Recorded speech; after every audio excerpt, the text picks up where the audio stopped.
Welcome to the C4 Canucks Hockey Podcast. Every week, they talk about the Vancouver Canucks with a fair amount of nonsense thrown in. Sure, they're never the first with the news, nor the best connected, and definitely more off the rails than on.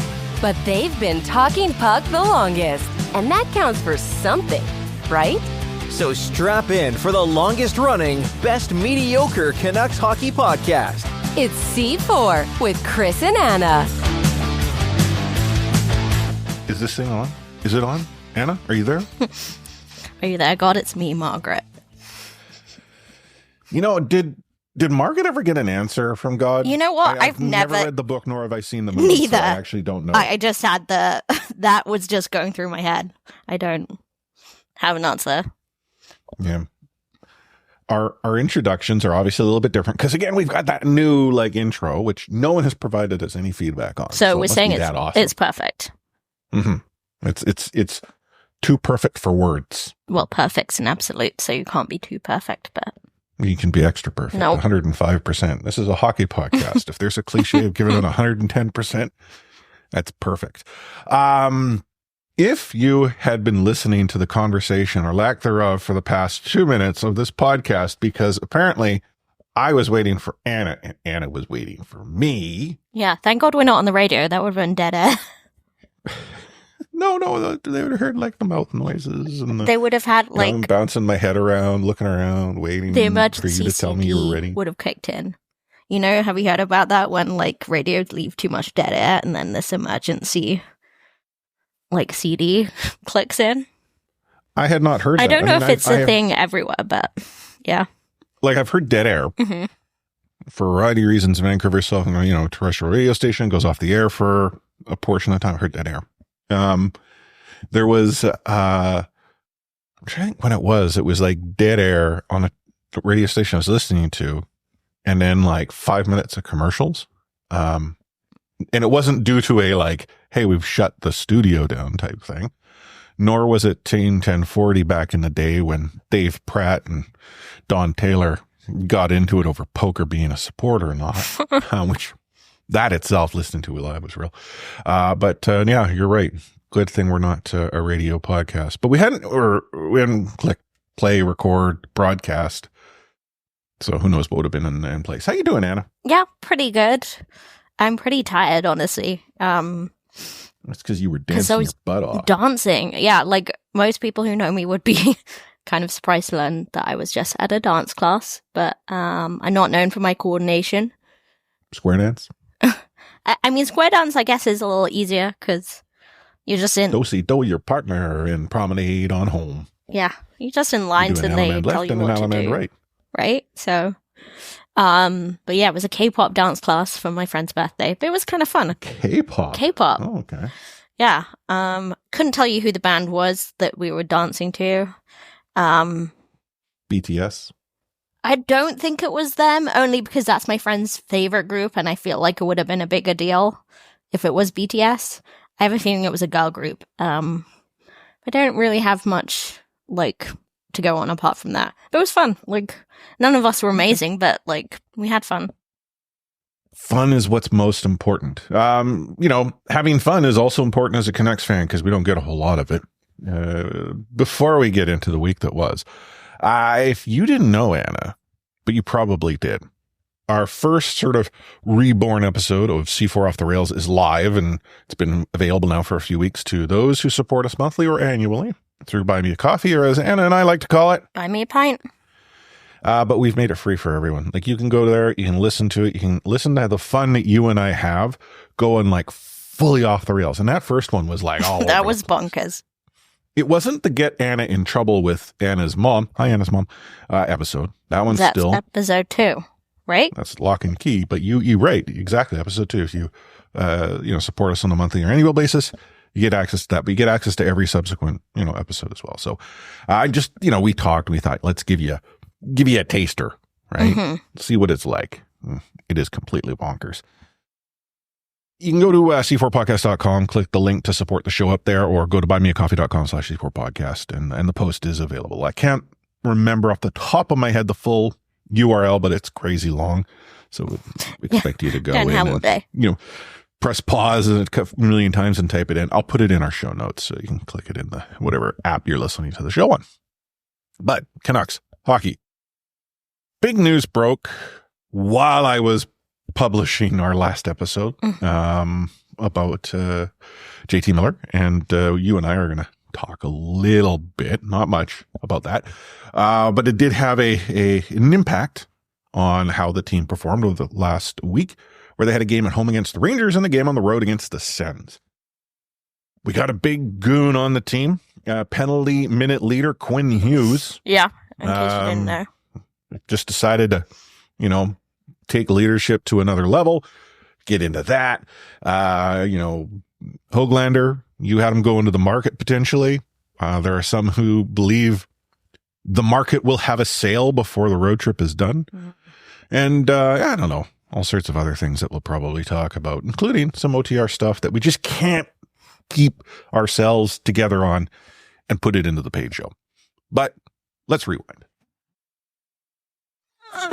So you and I last week had talked about how, JT Miller, maybe he's hurting, maybe he needs some, time to, I don't think we used the term reset. It was more like recover. Like our presumption was that there was something nagging him. His play was being,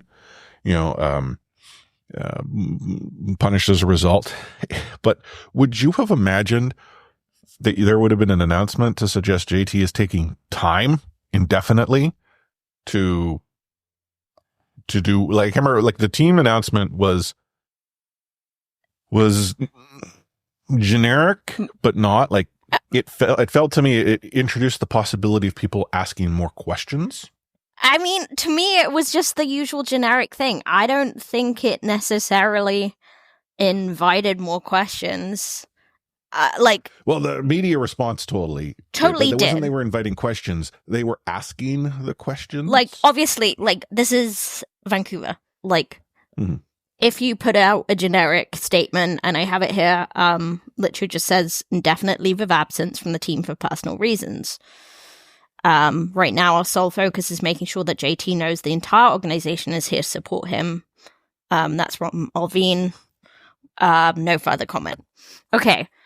Like, it's Vancouver. Literally, like, if there's any room for speculation, like, Canucks fans are going to fill it. Like, that's the market. I didn't expect anything else from that statement. To me, what gave rise to more speculation, because the first immediate response was, maybe it's something with his family, especially as the forebought leave of absence was spoken of exact same way. Hope everything's okay. Then came Dhaliwal's tweet, like, saying he needs a reset. So, honestly, to me, that invited the most speculation, because it was like, it's definitely not his family. It's a personal thing. It's him. It's definitely on him. He has a personal issue.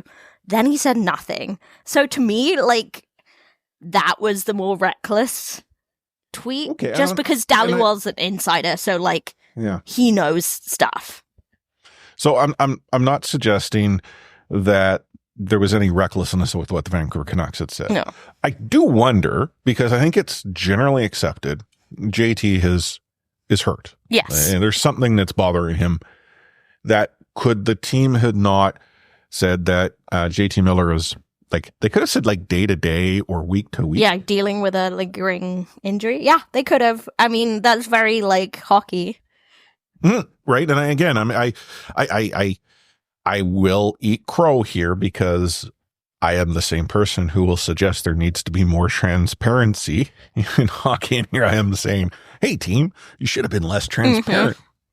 But what's very important to understand is that JT Miller needing the time that he needs to deal with what he needs to deal with is between JT Miller and the team. Yeah. Not us as fans, no one else. And I feel a lot of that was lost. Like, the speculation that people, and I mean people in the general sense, started to just throw out is nuts. Like, it's a sports culture thing. I'm not going to say a hockey culture. It's a sports culture thing. I'm trying to explain absences and problems and all of that.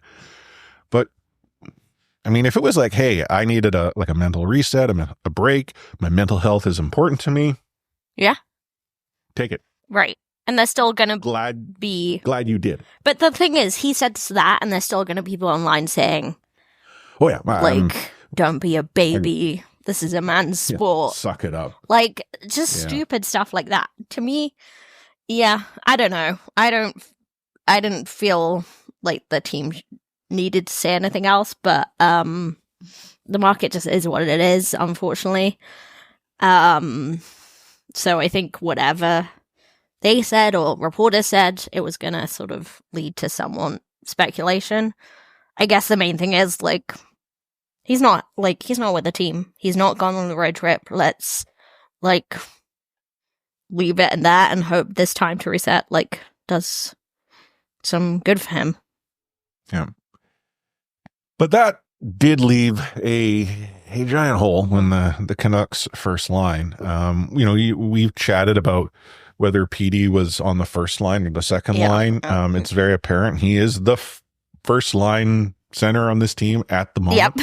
Yep. There's no ifs, ands, or buts there. But, people started to amp up the pressure on PD to perform. Like, it's amazing how he's actually, we've seen glimpses of his game returning to him, the confidence coming back. This happens, people are like, oh, PD needs to do more. The guy's mortal. Yeah, but honestly, I do think his game was, like, pre the road trip. Like, it did feel like, or even pre the New York game, did feel like the game was returning. And honestly, I think he has stepped up. Mm-hmm. Big time, yeah. Agreed. I mean, back to that point where I'm like, you and I collectively said that this is the case. But leave it to Captain Quinn, who came out guns blazing, scores a goal, gets the Canucks on the board. Like, I hadn't even sat down to watch the game. Like, I'd put it on TV and then I went to get myself a drink, and I'm coming back to the banger of a goal song that we have in Vancouver. Like, an absolute banger. I used to be a big fan of Holiday. Don't You Forget About Me is just... I like it. It's 80s, it's classic. It's, a little off the rails. When a song is, it's Don't You, but then in brackets, Forget About Me. Mm-hmm. Do you call the title Don't You Forget About Me, or do you call it Don't You? I think you have to say the whole thing in this case, because it is, like, unlike the Canucks celebration song during the bubble playoffs, which is Escape, open brackets, the Pina Colada song, close brackets. Like, Escape will do in that sense, but I think you do need the whole thing. But, like, while we're on the topic of that song, what a movie. Breakfast Club, end of Breakfast Club. Like, top tier. Iconic. If you haven't watched it, watch it. And then watch it again. Like, it is. It's good. Yeah. Canucks come out, they set the tone, Quinn gets a goal. And I had commented in my complex hockey group chat or hockey pool chat. Hot damn, it's nice to have Quinn Hughes on this team. People like, yeah, kid knows how to play hockey. And then the Rangers scored 2 minutes later, and arguably Seeloff's didn't look so hot on that goal. And my response was, Quinn knows how to play hockey, damn well pretty good. Regular season Seeloff's not so much. Now, me throwing him under the bus like that did seem to light a fire under him, because heaven forbid, he doesn't have a eye in my my hockey pool chat. Because while the Canucks, spoiler alert, lost that game, it wasn't due to Seeloff's at that point. I mean, the only goal I might come close to hanging on him was that first Zibanejad goal. Right. But it would have been nice if he had somehow found a way to stop that. I mean, that's, again, what we have talked about this team has enjoyed. The goaltender who somehow pulls a rabbit out of the hat every single moment you possibly need it to happen. That's playoff Seeloff's. Yeah. I mean, that's kind of a good microcosm for the game as a whole, really, because it's like, it was a good result overall, especially given the circumstances. And given the circumstances, Sheilov is, he's playing behind Carson Soucy and Tyler Myers, who just react a second late to everything. Or just cannot box players out to save their lives. But you kind of wish that, despite the circumstances, he had done something extra. But again, I threw him under the bus. I'll own it. Period goes on. Is it Coyle? I don't remember. Cuyle. I guess I always Kyle? thought it was Coyle, but Yeah. I can't remember. Anyhow, that Will guy, he scores a goal, gives the Rangers a lead. But the Vancouver Canucks, having faced adversity with JT Miller away, Brock Besser still out, Thatcher Demko not around, have Kiefer Shewood, who has no sense of quit.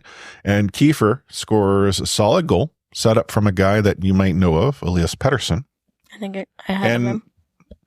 They tie it up. The first period, if you look at that collectively, was a Vancouver Canucks team who was shown some adversity and found a way to fight through it. Yeah. And, New York, they are a good team. We talked about this being a tough game with JT Miller. So I have to say I was quite impressed. And yeah, I was a little upset that, coughcoughPeteycough gave the Rangers a lead midway through the second. But again, the Vancouver Canucks found a way to continue to fight through this adversity, to have expectant father Connor Garland, who had had no sleep in the course of the past day-ish, score a goal to tie it back up. It felt to me that destiny said the Vancouver Canucks are going to find a miracle here. They're going to pull out a win. The dub is ours. I mean, I was just feeling it. I mean, I admire your confidence for sure. I definitely Sure, the Canucks had 14 giveaways over the course of the entire game. Not a good thing to be doing. Yeah, I mean, we've talked about this before, but Canucks giveth and they giveth. Yeah, they weren't taketh in neither, because only 3 takeaways to the Rangers 8. Or 4 to 8, sorry. Yeah. It wasn't good. I guess I was just went into it thinking that every time the Canucks scored, it was staying in the game rather than mounting. But teams that can find ways to stay in games are those same teams that just irritatingly win them late. Yeah, but I wasn't were you thinking that in the second half of the third period, or? No. I was thinking it after 2. The third period, the Canucks started to run out of gas. I mean, they weren't winning face-offs. That was a problem. So they were off. That has been a problem since Manny Malhotra left the Canucks. That has been actually Bo Horvat, to be fair, since Bo Horvat left. But the Rangers seem to be the quote-unquote home team in the third period. But right? That's the whole Canucks homestand. Oh, anyhow, yeah, they lost. Yeah, Hogg took another penalty midway through. Yeah, Hoglander. At the end of the game, I had commented on social media that thank goodness the Canucks are heading out on the road trip forever, or the forever road trip, I think is what I called it. They're stellar on the road. This is a team that doesn't seem to know how to really lose out of Vancouver. I mean, they have lost, I think, twice on the road. Yeah, and I think one is 7-1-1 now. Something like that. But at home, well, man, not so hot. What else did we see out of the game? DPS line showed up. Yeah. By the way, can we sidebar on that? I had no idea what people meant. I was just Department of Player Safety. Yeah. It's the Department of Player Safety line, Anna. I I was just like, totally why us hockey nerds are. yeah, I know. I know also that's people refer to that as DOPS. That's why I was like, okay, I guess Kiefer Sherwood also might have had some run-ins with player safety in the past, maybe. But yeah, someone pointed out on social media that's damage per second, right? Yeah. Okay, and it's from More deeps. which game? Okay, so it's from many games. Oh, okay. A lot of role-playing games will have different character traits. And so a player that is direct damage, like deals damage, is a DPS player.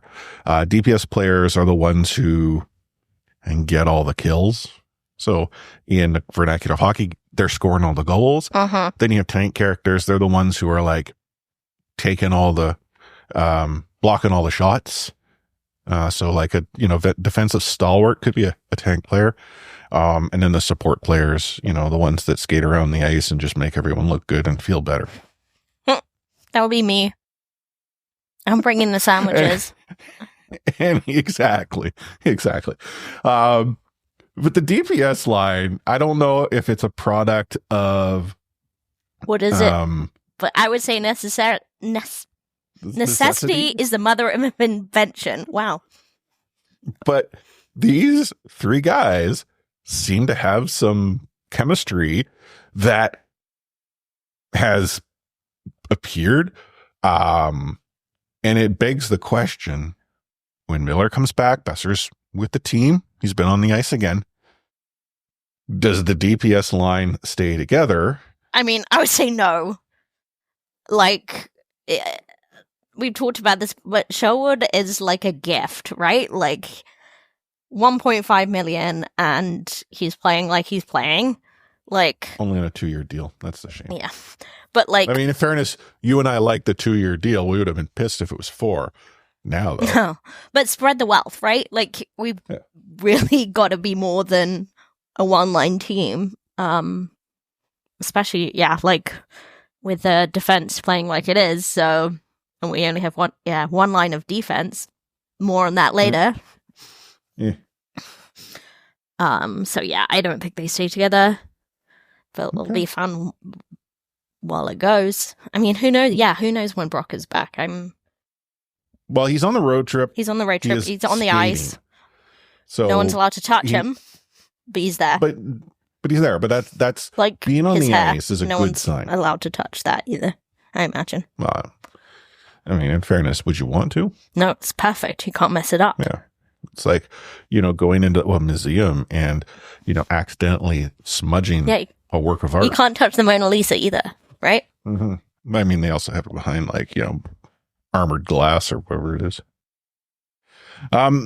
Canucks lose. They go on the road. Thankfully, stopping in Ottawa. Did you know Ottawa isn't that good of a team right now, Anna? Yeah, it's not that good of a city either. So okay. Bad. In fairness, the Senators don't play in Ottawa. Yeah, but Canada, on the other hand, thrilling place. I've never been to... Actually, I have been to Ottawa. I landed in the airports. Does that count? I think you saw all you needed to see. I got off the plane, walked along the tarmac into the building. Was it and cold? I got into a bigger plane that took me home. No, it was the middle of... Well, actually, it was not the middle of summer. It was the start of summer. And it was the first time I'd ever experienced humidity where it felt like you're walking through. Oh, yeah. That every time I go to the East Coast, or east, like New York, anywhere in New England, like Toronto, it's just like, we can't, I'm perfectly placed in a temperate climate. I can't deal with extreme weather like they have in Alberta. I can't deal with extreme humidity like they have further east. I need to be in a temperate rainforest like Vancouver. Apart from, the bomb cyclones and stuff and wildfires, but yeah. Anyhow, Canucks land in Ottawa. They have a depleted roster. But again, thank goodness they're playing Ottawa. Canucks come out playing as if they're the better team because arguably they are. And what was it, 4 minutes into the first period when Quinn Hughes lost the plot? I mean, I'm exaggerating here because he was given 5 for boarding. And as the rule is written, any damage to a player's face or head results in a game misconduct, which ultimately did occur. I don't think there's any argument that there was damage to Josh Norris's face. There was. He was bleeding. He Right, made him so- bleed his own blood. He didn't make him bleed his own blood. Okay. Man, that's a dodgeball reference, and you've just thrown me off. Anna. So yes, 12 minutes in, I did just check. Oh, it was 12 It did minutes in, feel okay. like the beginning. Maybe I missed the first 5 Really? minutes. It was 12 minutes in? Yeah. I also thought it was sooner, so maybe I missed some of the game. I think I must have, because it felt like it was only like 5 minutes into the period. Yeah, I was You're watching right, on my phone for the 12:29. first 5 minutes. Okay, so, like, I've already, like, put it out there on social media. I think we both talked about, like, head contact and head injuries, and kind of saying more needs to be done to protect players. So, in general, I'm in favor of being overly cautious. Mhm. And so, when it was like a major, even though it's like he's just bleeding from the lip rather than having any contact from the head, I was kind of like, oh, it looks like Quinn was lucky there. He like really crunched into his back. Well, so the letter of the rule Mhm. was what resulted in a game, Yeah. right? But it was based on the fact that it was called boarding. Yes. So, yeah, all that being said about being overly cautious with head stuff, like, it's hard to see that, and then you see the Hoglander hit, which, like, was arguably a lot more dangerous from Tim Stutzler, where, like, Hoglander, Who got really nothing. for that, and Hoglander got the extra 2. Yeah. He got roughing penalty, I guess, for jumping on him.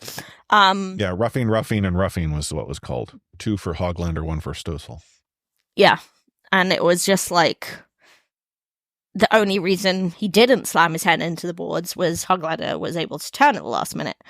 Well, and it's It's hard because it's like we don't want things based purely on the injury, but Norris didn't miss, like, he missed the first half of that power play. Not even, he missed like about a minute of the power play well, okay. So by getting stitched. anyone and I know this is not what you're saying, but anyone who would be upset that, Norris going to the tunnel is why he got a game. No, to be honest, if Norris just went sat on the bench and he had a bloody lip, Yeah, Quinn was getting a game, because the rule for boarding is any it's not like severity. I think it's just damage to the head yeah, or face. pedular So that- region. Yeah. Yeah. I see you later. The problem I have, and I agree, if this is the standard that the league is going to enforce, where Quinn gets boarding in a game, as long as that's what everyone else is getting to protect players, I'm all for it. It's just so inconsistent. And how many times will we seen a player maybe even be given a double minor for cross-checking or something along those lines, which, I don't know if that would have applied here, but it's not like Quinn came in and just absolutely annihilated Norris. Mhm. He went and gave him the lumber in the back. Norris, people say he went down easy. I don't think Norris was expecting to hit, and Yeah. he may not have been, ready for it, and went down easy. Yeah. Doesn't negate the fact that, Quinn was getting penalized. Like, I didn't like it. When I saw it in real time, I didn't like the hit from Quinn. Mhm. But I think Quinn was going out to murder anyone. And when I didn't watch it in real time, I had to watch a video of it, the Stutzel hit. I'm like, I don't understand. Like, this is, Yeah. maybe I'm a Canucks fan and I'm biased, but to me, just as bad. Now, if he doesn't get the game, because okay, fine. That's gotta be boring. Yeah. Yeah. That's the thing. It's just like, I really don't like the game misconduct, but like you do, like, it would be easier to accept if, the Stutzel hit was officiated the same way. That's the thing. I find it so hard.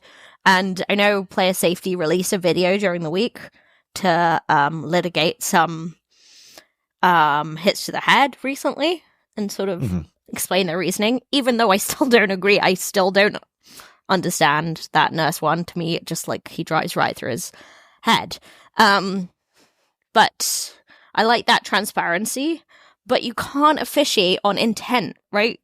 And this is a problem that we both see in football, right? When they try to officiate on deliberate handballs, and you're just like, okay, but like, are we mind reading here? Do we think intent, like, did Quinn mean to injure Norris? No, that's one of his best friends. Like, and he wasn't, like, it was a little reckless, but yeah. Yeah. Oh, well. Anyway. Quinn's gone. Canucks have a 5-minute power play or penalty kill, sorry. Ottawa has a 5-minute power play. Canucks have a blue line that is now down to one player. Yeah. Who doesn't usually play so good without his buddy. Yeah. And my, was I concerned. Like, when the Canucks killed off the power play, which honestly they did, it's this team that's like presented with adversity and they fight through it and they just find a way. That's what they did. And I commented straight after, great, the Canucks did this huge kill, score 5 or 6 goals, and I'll be okay with the rest of the game. Because in my mind, Lankinen's going to stop enough shots to prevent 5 or 6 goals being scored for Ottawa. Well, the first goal was actually scored by the Vancouver Canucks. I thought it was Connor Garland that scored it first. And Connor has now, since the Rangers game, had the birth of his son. Mm-hmm. His son was born. Quinton. His son, Quinton. So, who is not named after Quinn Hughes. He's named after the captain of the Orca from Jaws. Oh my God. The boy is obsessed. He is.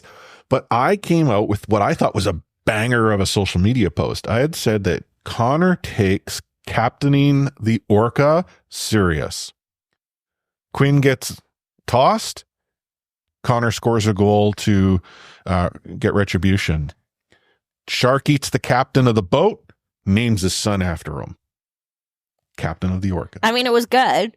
If only Connor Garland had actually scored that goal. No, unfortunately, that was hateful, actually. Of Jake DeBrusk went and tipped it in, the jerk. Yeah, it was actually a pretty good tip.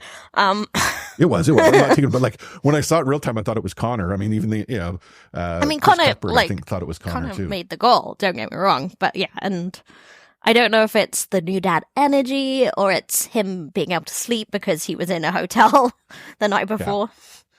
But, Vancouver gets the lead, and it's a lead they take into the intermission. And I'm getting the feel like, okay, the Canucks, they're going to fight through this. They're going to figure things out. Unfortunately for me, Niels Höglander took a penalty that maybe, okay, I was describing, I'm like, okay, I don't mind the penalty that he took because, Brady Tkachuk had what looked to be a potential sure goal before he went and hooked or slashed his stick. I think, what did they call him for there? They called him for slashing. But then it was pointed out to me, there's a reason why Brady Tkachuk was wide open. And that was because Niels was, just casually playing hockey. The thing is, like, every mistake is amplified, right? Like, oh, no doubt. Like, they go to the bench and talk. It's just, you could tell, like, well, Niels is done. Then, they go and score on that subsequent power play. They've tied the game up. Big oof energy as Niels is doing the skate of shame back to the bench. Genuinely surprised he actually got off the bench the rest of the way. Yeah, honestly, got off the bench to be flattened by Tim Stutzler. I'm not trying to take it from that. No, I know. Talk it's old school. That's the type of, you're going to lose a lot of minutes. Yeah. Type effort there. And he has been unfortunate that 2 penalties taken against New York and Ottawa resulted in goals. Mm-hmm. Like, it was bad PK as well. Credit to Vancouver, though. They go and score a couple. You got, Bluger and the DPS line. With a first point for Max Sasson. Oh, yes, Max. So Max Sasson got called up, played his first NHL game in Ottawa. His family was there. His dad was psyched. Yeah. Just absolutely psyched. So was his mom and his girlfriend. Who else was there? And brother. Max got his point. 24-year-old, played in Abbotsford, undrafted. guy. So he's a good story. And honestly, he's been really entertaining in Abbotsford. I don't think he's an everyday NHL player, at least not yet. But deserves his call up, and I think he'll definitely benefit from this. Yeah. Canucks take a lead into the third period. Midway through, DPS line strikes again. It's 4-1. Canucks have this in the bag, right? Smooth sailing from here. Yeah. Yeah, like, obviously this, Ottawa get 2 late goals. The whole Stutzler, Hoglander smash happened. You know who was in the box for that first power play marker in the third period by Ottawa? I forget. Niels Hoglander. Oh, yeah, that's right. So, actually, he's now, been in the box for 3. Yes. In fairness to Niels, I think even Tocchet would agree he got screwed. Yeah. But that said... Yeah, sorry, I forgot that was scored on that power play. Yeah, it's like the officiating was poor. Like there was a lot that they let go. It did seem even before that happened that like they were just like, this game's done. Let's just it's game management. Finish it. And yes, I too would want to get out of Ottawa as quickly as possible. Or Canada, the beautiful town of Canada. But yeah, it felt lame. Like, because that's when you see game management gets dangerous, right? Mm-hmm. Because if you let stuff go, stuff like the Hoglander thing happens because they're like, we can get away with it. And could have been a lot worse. So, yeah, 4-3 scoreline against New York Rangers, I think, showed how close Vancouver was. But, yeah, massively flattered Ottawa. Yeah, fully agree. But proves that the Vancouver Canucks don't lose on the road because they get that 4-3 win and find themselves heading down south where they get to take on the Boston Bruins Tuesday night, 4 p.m., followed by a Wednesday night puck drop 4:30 p.m. against the Penguins, and then to a Buffalo to take on the Buffalo Slugs at noon on Friday the 29th, noon Pacific. Why? Because it's the U.S. Thanksgiving long weekend, and in the United States, apparently with Thanksgiving on a Thursday, the expectation is no one actually works the Friday. So that one will be a matinee. And then they follow with an even earlier game against the Red Wings, 9:30 a.m. puck drop for us on Sunday, December 1st. So Anna, Boston, Pittsburgh, Buffalo, Detroit. What are you thinking? Okay. Well, Boston fired a coach. Jim Montgomery was out of work for a long time. What was it, less than a week? 5 days. Okay. Yeah. If you didn't hear this, Jim Montgomery fired in Boston. Word was that the team had tried to re-sign him. Next thing you know, things don't go well this season. They fire him. And the St. Louis Blues see that he's available, fire their coach, and hire him on a 4-year deal. Yeah. But that said, Boston. Yeah. It is funny, though. Like, I would say that, like, when Jim Montgomery was fired, like, people were like, okay, who's the next team to fire their coach? And it was like, wasn't St. Louis, Detroit, Pittsburgh, maybe. And then it was like, St. Louis said, no, we like you. I don't think they beat Boston.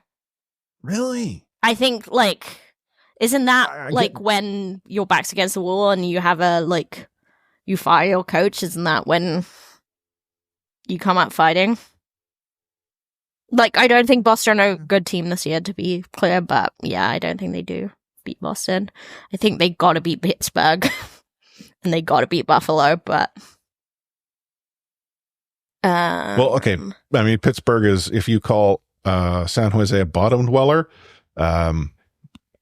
which currently they are, Pittsburgh's worse. Yeah. So, and we know they lost to Nashville, who were bottom of the league at that time, but that was at home.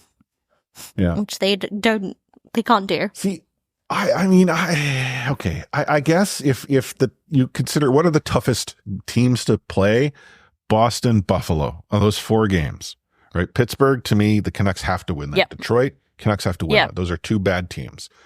Now, Buffalo and Boston are mediocre at best. Mm-hmm. one might suggest the Vancouver Canucks are currently mediocre at best. But I'd like to point out that they're slightly above mediocre, and their mediocrity exists only at home. I'm an optimist here, and I'm giving them 4 wins. Wow. Like, I think that's 8 points. Okay.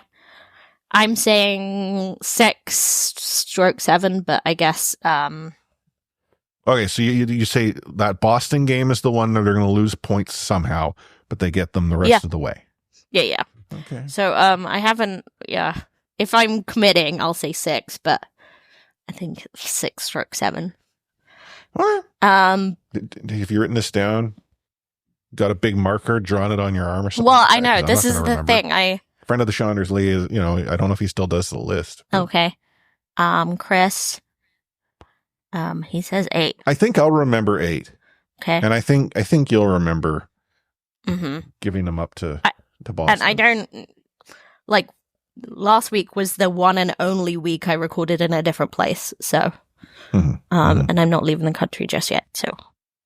Okay, cool. Mm-hmm. All right, well, we'll be back next week to see if we could prognosticate or if we have absolutely no clue what we're talking about, which both could be true. You're listening to the C4 Canucks Hockey Podcast, brought to you by Anna and Chris. Take hitting out of the game. You can't hit anymore, so don't do it. The unsportsmanlike conduct, I want to get an explanation on that. No kidding. Because how do you get suspended for unsportsmanlike conduct? Plus interference. There's no interference there. He had the puck. Now, Madison never ever did that before.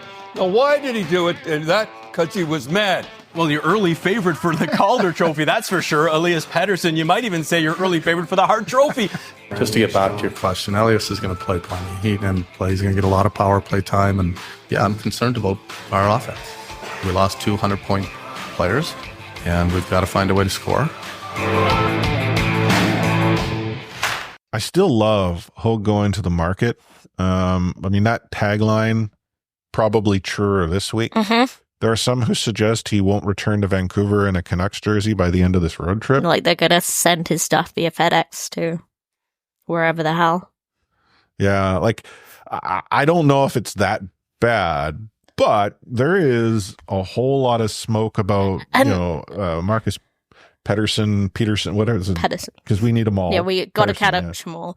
But I will say, like, Rick Tocchet obviously gets input in trades, but, like, they're not going to trade Hoglander just because Rick's mad at him. Like, they're going to wait for the best deal.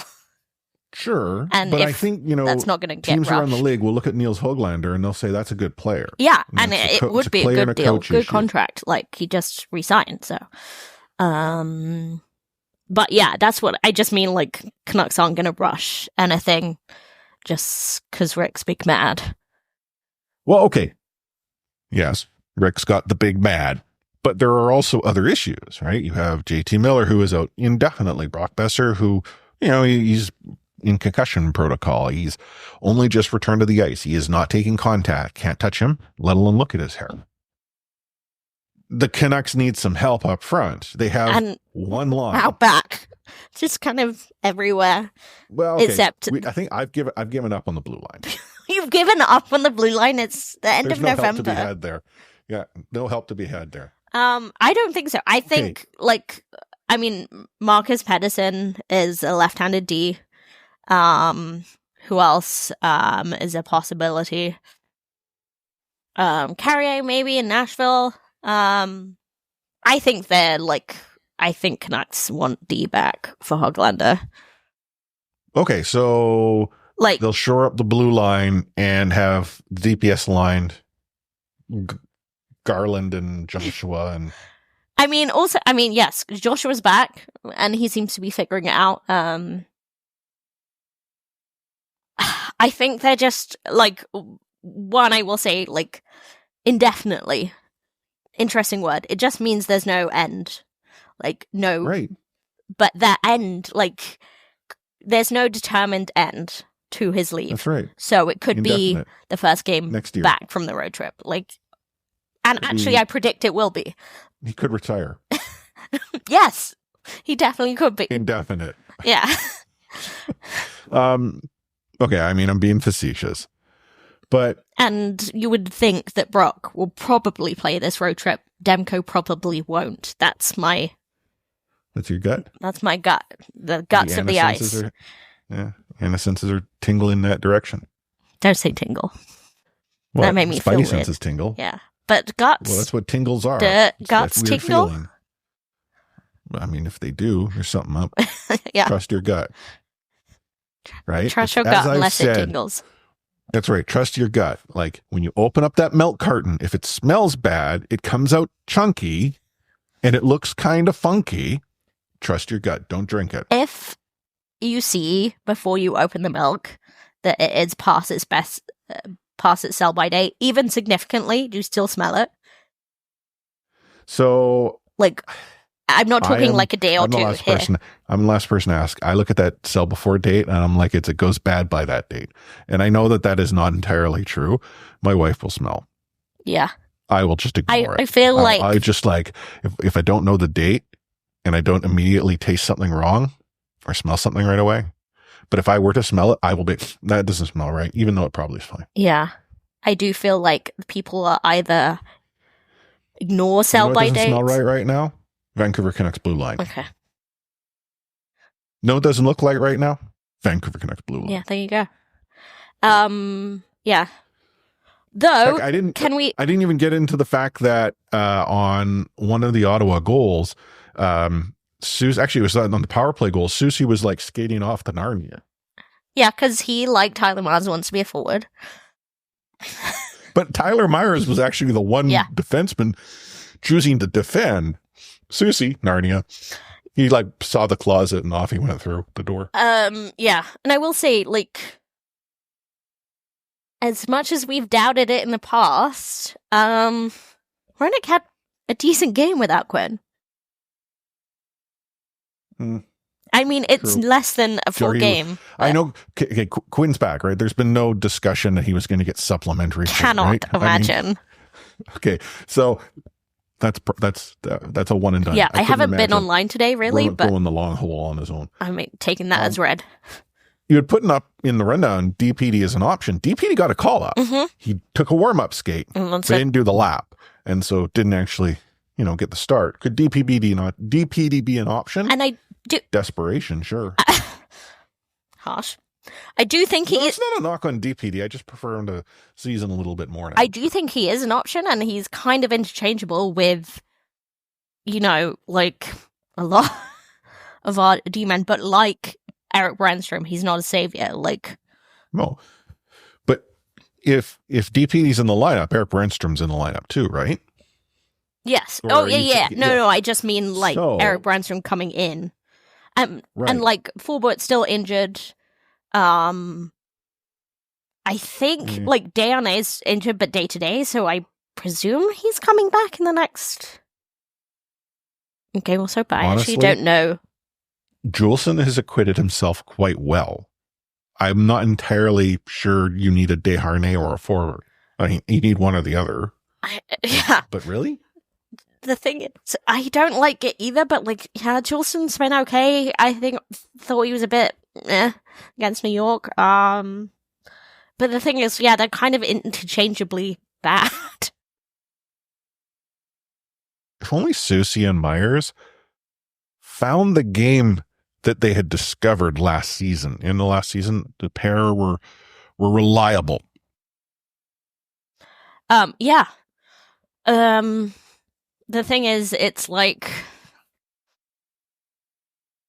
is Myers capable of stringing more than one season together where he doesn't look like I hope so. The Vancouver Canucks signed him for more than one. Yeah, both times. So neither times was it one and done. Yeah, I don't know. I mean, I've given up on the blue line. I mean, Pettersson, as much as I think the Vancouver Canucks would try to make a play if they could, Pittsburgh is a team that I think has come to realize they're sellers and they're going to want to extort trade partners.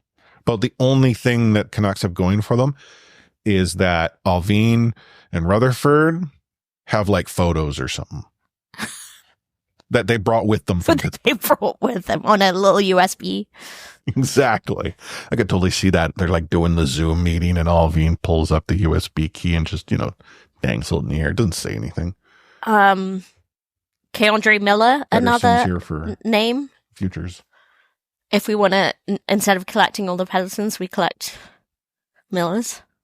Millers? Okay, fine. I like Keandre Miller quite a bit. If the Vancouver Canucks blue line was that hurt, Dante Fabro was available. Mm-hmm. Did he not just get hurt as well? Oh, I don't know if he did. I just wasn't he available for free? I like free. Anyhow, I'm pulling stuff out of the air at this point. Oh, you know what? Let's maybe pump the brakes here. He Vancouver scored Canucks, yesterday, so he must be back. The Canucks are playing well on the road. Let's not change things up. Let's not. Quinn's coming back in the lineup. The Canucks are a better team with Quinn Hughes on the ice for a full game. You are wrong about that. What, they're a better team with him off the ice after 12 minutes? I was about to say 5 again. Honest to God, how is that possible? The statistician got that wrong, right? No, I believe the NHL.com. Oh, maybe I shouldn't. Anywho. Yeah. But yes, I know we've talked about it in the past, but like Canucks aren't afraid to move quickly, but they are not doing it to any timeline that Rick Tocchet has. It's when the best deal is out there. And if teams can hire and fire coaches already, let's maybe there is a deal a brewing. Yeah. Big Zach McEwen's available on waivers. No thanks. What? You going Big Zach? And by the way, he was fun for a while, and he's Thatcher Demko's best mate. But yeah, like Hoglander, we can't keep people around just because they're best mates with players. Yeah. Okay. Yeah. Anyhow, can only dream. It's been almost an hour. We're trying to keep this tight. Not that there's any tightness about this show because we're all over the place. Loosey goosey. It's go full on, man. I'm surprised that you and I are still permitted to record the show. That's how bad things can get from time to time. Do you think many of our listeners get to this point? Are they peacing out? No, they're just okay, no, rewind? They sound like they're wrapping up. So yeah. And then they're moving on to some other podcast, one of the other 137 Canucks podcasts that are out there. Mm-hmm. Quick recap. JT Miller, definite leave. The Vancouver Canucks suck at home. Stellar on the road. I think they're going to go get 8 points over the next week. You only think 7 because you're a hater. Mm-hmm. Blue line, I think it's done for. I've given up on it. You think there's still hope. Time will tell. Yeah. And as we let off at the top of the show, the first episode of The Reborn, C4 Off the Rails, something that's available to only our supporters monthly or annually. Or as I've said on social media, those who buy us a pint monthly or annually. The first episode's available to everyone. Go to buymeacoffee.com/C4podcast or C4podcast.com. Click the support link. It'll take you there. It's the post. You'll find it. Trust me. Get to listen to it. But Anna, what final words of wisdom do you have for all this week? I don't know. I'm thinking about cricket right now. So, yeah, I don't have any words of wisdom apart from the fact that the Australia-India series looks pretty lively. So, well, sure. Okay. Yeah. I'll take your word. Final words of wisdom from me. Yeah, I got none either. I am out of wisdom. Yeah. I tried to drop my wisdom today at my daughter's soccer game. I'm an assistant coach. And 7-year-old girls told me I don't know what I'm talking about. Which, while true, is hurtful. That's so funny. Just you try and coach them, they're like, no. Yeah, I mean, the funny thing is that my approach is goofy because it's memorable. When I want to talk to them about finding space, I'm like, if you can offer up a high five to the player standing next to you, that's not space. But when you want to defend, you take that space away. You should be able to either offering to shake their hand, and they're like, no, you don't shake hands in soccer. Sure you do at the end of every game. Yeah, true. Mm-hmm. And no, you don't. Well, guess what we did at the end of this game? You shook hands. And as in netball, the girls you give... do, they just keep going around and you shake everyone's hand and you shake your own team's hand and then you shake everyone's hand again and you laugh while you're doing it like 7 times. Do you know, like... in circle that never ends. This is the most, like, quintessentially British thing, but in netball, you give 3 cheers to the other team. Well, that happened in soccer too. Yeah. My team, though, cheering is a little inconsistent because our head coach, he wants to cheer our team. So it's like 1, 2, 3 kittens. The team Kittens. Of course. Kittens, yeah. Whereas the girls generally want to go the, hip hip hooray route. And so then when I try to lead it, we do it, but it's all over. We'll figure this out by the end of the season. Do you know what our netball team is called? Not the kittens. Not the kittens. I came up with that, so I'm pretty proud. It's called Shot to Go. Shot to go? Yes. After the... Instead of hot to go? Yes, exactly. Or shorts. S-H-O-T-T-O-G-O. Or shorts for short. I've got one extra character in there. But, yeah. You can like redo it SNL style to Domingo. Oh, yeah. That's funny. Did you see him at Eras Tour the other night in Toronto? I did not. I think it was in Toronto, although New York would make more sense. It must have been in New York. No, okay, no. The Eras Tour is in Toronto. Domingo went to Sabrina Carpenter in New York. That was it. Okay, I was going to say, I don't know why he would be at the Eras Tour, but I am not none of it makes sense, but follower. Yeah. Anyway. So, if you want to keep track of us, c4podcast.com, it has our, back catalog-ish. I was actually thinking about it. All of our OG episodes are 180 some odd of them. No one can listen to them. And there's really no way for me to publish them. So they exist. If you ever want to ask for one, I can give it to you direct. On a USB. Along with compromising pictures of NHL. That may have taken up GMs. Pittsburgh. Exactly. Yeah. You can follow us on social media. We are on Blue Sky at the c4podcast.bsky.social. We are on Threads at the Real C4 Podcast. And elsewhere at the C4 Podcast. You can find Anna and I on the socials as well. I'm at Lightforce. She is at A4603. Add the appropriate necessities to all the different social media platforms. Mm-hmm. We're all pretty much the same. Although I guess on Blue Sky, I'm at lightforce.ca. But if you go to the bsky.social, it'll tell you it's not me, but you can find me elsewhere. I wanted to define like your light force is in another castle, but I was too lazy. Very confusing. Yeah. Hey, at least I know what the DPS line stood for. Yeah. I don't know crap about video games, sorry. Well, maybe we should talk about that in OTR, which is available to all of you who exclusively support us monthly or annually at buymeacoffee.com/C4podcast, or as Anna and I like to call BMAC, buy me a pint. But if you'd want to only contribute just for 1 pint, potentially to just one host, we're okay with that. Sean, congratulations.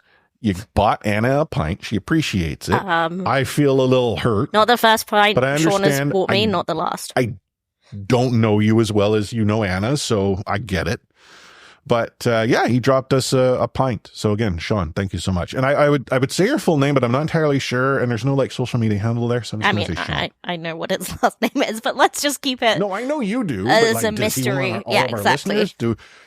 I don't know. Sean, let us know if you want me to actually, share your full name. But on behalf of Anna, A4603, myself, Chris at Live Force, signing off with We Out.